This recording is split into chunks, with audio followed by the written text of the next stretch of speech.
All right, this is 3-6. Sketch and shrink the graph of the linear function. Number 14, let the parent function f of x equal to x. Describe the transformation, then graph it. So all we have to do here is replace this f of x with the x and make sure it's equal to y. So we can just write this as y equal to 1/3 x. So what is the y-intercept here? The y-intercept here is at the origin, okay? And it goes up 1 across 3, up 1 across 3. So this is how the new one would look like. Okay, there you go, up 1 across 3, right?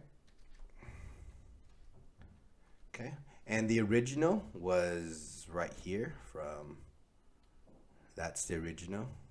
Okay, so all we have to say from the original parent to the black new, we would say here that the slope changed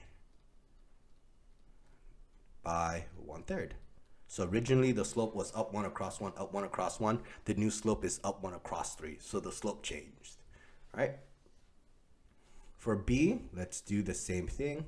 All we have to do is replace the f of x with the x, because that's what it says, f of x equals to x. Then we let y equals to that. Now we can just graph that. So the slope here is 0. The 2 over 1, that means up 2 across 1, up 2 across 1, up 2 across 1. Okay, now we can now connect the dots. All right. Okay, that is the new one. And what is in red is going to be the original parent, which is going to be up 1 across 1, up 1 across 1.